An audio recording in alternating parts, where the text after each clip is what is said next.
నియోజకవర్గంలో 48 గంటల్లో belt షాపులన్నీ seize చేయకపోతే నేనే ప్రత్యక్షంగా రంగంలో దిగి నేనే వాటిని సీజ్ చేస్తా అధికారులకు డెడ్లైన్ విధించిన ఎమ్మెల్యే కొలికపూడి శ్రీనివాసరావు.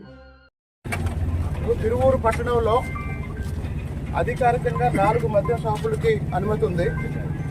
కానీ ఈ 4 మద్యం షాపుల యజమానులు పట్టణంలో దాదాపు 35 నుంచి 40 బెల్ట్ షాపులు నడుపుతున్నారు.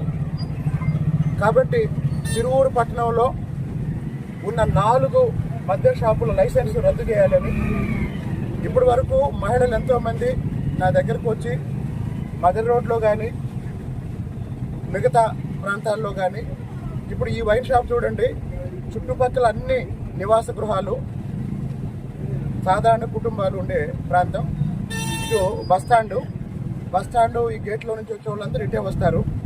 ఈ వైన్ షాప్ వల్ల ఉదయం నుంచే ఈ రోడ్డు మొత్తం తాగుబోతులు కూర్చొని వచ్చేపోయే వాళ్ళకి ఇబ్బంది కలిగిస్తున్నారు. దానికి తోడు తిరువూరు పట్టణంలో ఉన్న ఈ 40 బెల్ట్ షాపుల్ని తీసేయాలంటే ఈ 4 మద్యం షాపులు ఎవరైతే ఉన్నారో ఈ 4 మద్యం షాపుల లైసెన్స్ వెంటనే రద్దు చేయాలి.